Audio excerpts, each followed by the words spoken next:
Hello, dear listeners. Welcome to Semaphore and Cut, a podcast for developers about building great products. I'm Olga, a product marketing manager at Semaphore. In the new episode of Semaphore and Cut, Darko, the podcast host, interviews Daniel Terhorst-North, software developer and consultant. Daniel gives us thoughts on common testing errors and how to simplify tests. I hope you enjoy this conversation, and let's dive in. Daniel, thank you so much for joining us. Thanks very much for having me. Right, thank you. You're the man that don't need an introduction, but I'm going to ask you to give us it anyway. So, okay, I'll try and be brief. So I've been in development in software for around 30 years, a little over 30 years. And for the middle chunk of that, for about 8 years in the middle of that, I was with ThoughtWorks, which is a now kind of global software consulting firm. They were, in the early 2000s, they were very much pioneers of Agile methods, and particularly Agile methods into larger organizations. So I spent a chunk of time in the early to mid 2000s doing that. And along the way, I accidentally invented behavior-driven development, which started as a coaching tool and soon developed its own momentum. And then some other folks got involved as well. And it kind of became a bit of a movement. And I'll be honest, most of the interesting things in the BDD space haven't been me. I guess my main interest during the latter part of my time at ThoughtWorks was around build and release engineering. So I was very closely involved in, I guess, what's now called DevOps, like the birth of continuous delivery. And one of my proud moments in my career is I hired Jez Humble. I hired Jez Humble into ThoughtWorks as a rookie developer, and well, I guess now we call it DevOps, and then just watch him become this incredible, awesome, continue to become this incredibly awesome person. And then I left ThoughtWorks at the end of 2009, so it's quite a long time ago now. I guess 13 years ago. And then I spent a couple of years working in a trading firm on some crazy low latency algo software systems, where a lot of my later work kind of the genesis of that happened, which is what I now call software faster. So this is patterns and behaviors and techniques for writing very high quality software very quickly and sustainably. And then in the last 10 years, I've been independent. And mostly what I do these days is, if you kind of pan back from the code, you've got the team, and then you pan back from the team, you've got teams of teams, and then you've got the whole organization. And in the last 10 years or so, I've been looking at that space. So how do organizations go fast? How do organizations keep that sense of like small team autonomy and excitement and energy and quality at scale without getting in each other's way and without having this kind of centralized bottleneck of decision making? So that's where you find me now. A lot of very successful teams end up having huge amounts of tests, and they still want to retain that fast feedback loop. We are here to help them, but there is kind of so much that we can do. There is that huge, complex test suite that has been grown over many years. And the testing pyramid in a lot of cases ends up being inverted. So with that kind of introduction and a presentation of a problem, I would want to hear your experiences, your advices, and if you at the end can also potentially introduce us to your course, how it in practice works. Yes, I think the testing pyramid itself is, again, one of these ideas that looks really appealing on paper because it makes a good diagram. But I think generally it's poor advice, right?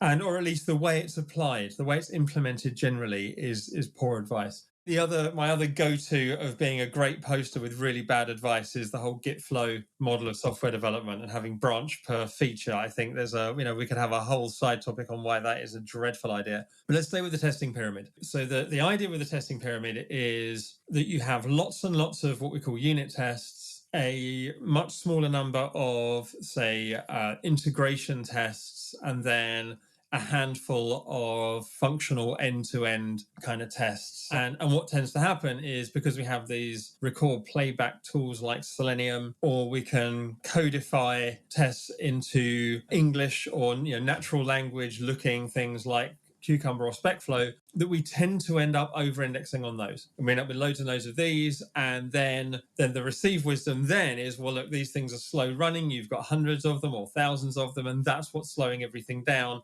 So now we go to the cloud and we have Semaphore, we have Circle, we have, all these kind of parallel massive cloud-based solutions. Ironically, this doesn't actually help. It's like a painkiller. So it allows me to get work done, but it doesn't address any of the underlying problem. So the first thing is the idea that this testing pyramid is a good idea. So yes, if you have unit tests, or rather code level tests, generally will run faster than full stack tests, especially when you're running through some kind of UI like a browser. That's measurably true. However, what we tend to have is, by and large, the things we call unit tests are not unit tests. A unit test has a very specific, clear definition in the testing canon. And the thing you're writing when you do TDD or BDD is not a unit test. It's a code example that's going to guide your design, right? And it's a model client. You're writing a little model client. And if you're doing it right, you're writing a little model client for some code that doesn't exist yet. And then we have this model client, and then we write the code, and then we can use this model client to check that the code we've written does what we think. And at that point, we can say, "Oh, look, it's a test." So up until then, it was a specification. It was an example to guide our design. As soon as we've got the code, we can now use it to test the code. Great. What we have is not what any self-respecting software tester would consider a decent automated test. For a start, it's typically a single data point. It's testing these values go in and it does this thing. So the things we write to guide our design in TDD or BDD, by and large, are not good automated tests. So that's the first thing to get on the table. The second thing to get on the table is this, and Kent Beck answered this beautifully on Stack Overflow. I don't know if you've seen this, and we can put it in the notes for the podcast. But there's a lovely question on Stack Overflow called "How deep are your unit tests?" And none other than Kent Beck answers. And they're going, "Oh, he's going to talk about 100% test coverage." And he says, "I write as few tests as I can possibly get away with because I don't get paid to write tests." And it's true. He's not a tester. He's a programmer, and he's writing code. So he uses these things to guide his development.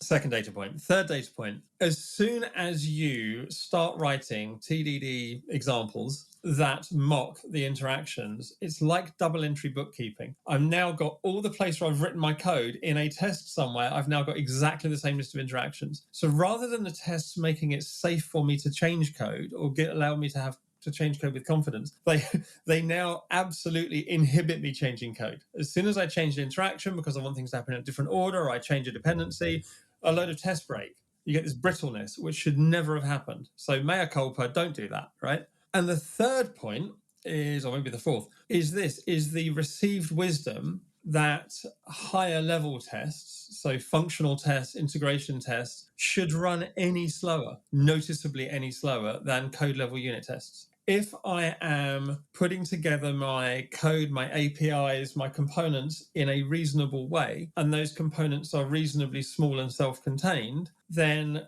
I should be able to test the whole component and think of that as a unit. And when you get into, I call it a replaceable component architecture. People call it microservices. That's the term that caught on. When you have a bunch of small components and you are testing the behavior of a small component, then this wonderful thing happens. Unit testing, functional testing, integration testing, application testing, all of these things collapse into the same space of just testing. Okay. So the test pyramid itself, I think, is a bit of an artificial, it's vestigial. It's how we used to think about this stuff 10, 15 years ago. So let's get back to your question, which is, these things take a really long time. What do we do about this? The first thing I do with anything that's a performance issue or anything that's a process bottleneck is look at where the time goes.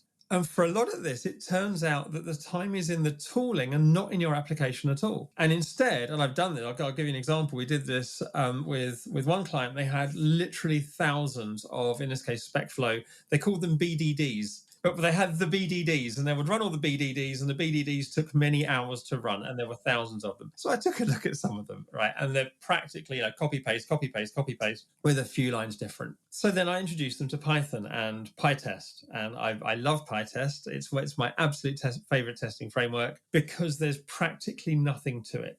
Right now, the reason there's nothing to it is because the people who designed PyTest have put in an insane amount of hard work to make it look like. So it's actually, there's a lot to it, but your usage of it, you don't have a fixture, you don't have a test class, you have a function, and the function starts with the word test underscore. That's pretty much it. It doesn't even have all those assert equals, assert true, assert blah, because Python has the keyword assert baked into it. And so what PyTest does is it hijacks that and says, you're probably going to use that for asserting, aren't you? So, assert value 1 equals value 2. And when it fails as well, it gives you a beautiful, very clear readout. And so very quickly we had, not only did we now have a fraction of the assets to manage, we could get rid of hundreds of these BDDs, right? And replace it with a few hundred lines of well-structured Python. But also this thing ran in a fraction of the time, seconds literally instead of tens of minutes. Because actually the code itself was good, but they didn't know that because there was so much crafting getting to the code that they thought they had a problem. So while I think, tools like Semaphore and Circle and all these, I think they're fantastic that these things exist. As a kind of painkiller, we also need the other side of it, which is let's simplify this. Microservices architecture is all the rage these days. But do you know what it really means and how to implement it to empower your teams to make the best decision for the problem at hand? On the Semaphore blog, you can learn about microservices and how to take advantage of features like test reports, monorepo, and Docker support to build, test, and deploy your microservice application at scale. Head over to semaphoreCI.com/blog for more information. And happy reading! It is true that there are so many redundant and so expensive tests. But the feeling that people, immediately start having is that they are using that confidence. So I am now be the person that will be removing, a bunch of those, replacing them with equally good or better tests that are true tests. But will something slip through into the production? Do you have some words of advice with dealing that level of anxiety? Yeah, you're exactly right to call out that anxiety. And the way I describe it is this: tests are documentation, okay? More documentation isn't better. Better documentation is better. So if I can look at all of these hundreds of tests and I can say, in this haystack of tests, where are the needles, right? Where are the bits of business knowledge, domain knowledge, application knowledge hidden away that tell me about things that might go wrong here? And if I can understand very quickly what I'm likely to mess up, I can manage that. And so I use the phrase enough upfront thinking, where thinking is all of it: analysis, design, testing, architecture, all of those things, all of those conversations, decisions we need to make in order that we get out the gate safely. Enough upfront thinking, enough upfront design, enough upfront testing. So let's take a look at this huge pile of tests we've got now, which aren't tests, they're feature files full of instructions. Somewhere in there is some activity that should give me some confidence about this application that I wouldn't have otherwise, right? Where in amongst all of this is the stuff? Where is the good stuff? And so now and this is what I'm saying to the testing team, this domain, this product, your role as testers is to be much, much more risk averse about this than I am. So I want you to be anxious, right? If you're not anxious, I'm not sure I trust you, yeah? So let's talk about your anxiety. Let's work together to understand where in this huge pile of stuff that you probably inherited. This has been going on for literally years and you joined the team 6 months ago, right? This isn't your fault. But unfortunately, this is all you've got. And what you have quite rightly reasoned is having all of this is better than having nothing at all. Right, that's probably a reasonable guess, but it's not a binary choice, right? Those are 2 points on a very wide spectrum. So now let's figure out where on there we think is a sensible place to be. And so that's where we start the conversation. Right, let's take these tests, these feature files, and let's figure out what it is they're telling us. And let's figure out where's the signal and where's the noise. And if we can just pull out the signal and put that into something with much less noise, then we all agree we haven't lost any confidence. You mentioned BDD and how it came about, your pieces and the contribution of others. You presented it nicely. But yeah, what are some of the other things that you have been up to? As I said, what I've done is pan back really, and I'm looking at how teams can work effectively, how teams of teams can work effectively. There are 2 parts to this. There's the, to use the Peter Drucker quote, there's the doing the right thing and the doing the thing right. So if you think of any kind of organization change, whether it's how do we scale or whether it's we're already quite big, how do we go faster, how do we become more effective? What tends to happen is the senior execs in an organization go out and buy a solution. They say, right, we're going to implement SAFe or LESS or distribute or DAD or something. Disciplined Agile, and they kind of bring in this solution and they say, right, we're going to implement X, like that's going to solve things. I really struggle with this because what you have now is a solution looking for a problem. It doesn't matter what your goal is, it doesn't matter what your situation is, implement SAFe, pay my consultants a huge amount of money to implement a framework. And you go, great, so now I have all the problems I already had and a framework. And then then they roll out, and then a few years later the next one rolls in. So I've been looking at this differently and saying, well, okay, if you're going to scale from 30 people to 150 people, or 150 people to 500 people, or you're already at 5,000 people, or wherever we're starting, and the reason you're talking to me or the reason you're talking to anyone is you want things to be better. You've decided there's some idea of better in your head. And then, well, let's start there. Let's talk about better. Let's talk about what behaviors would happen in your better organization, in your target organization that you don't have now. What are people doing in it? Let's talk about the organization as a system. What can it do? What characteristics does it have that it doesn't have now? So we talk about, I call it ABC, attitudes, behaviors, and characteristics. So how are people going to, what attitudes are they going to wear? That's like your culture. Behavior, what are people going to do because of those attitudes?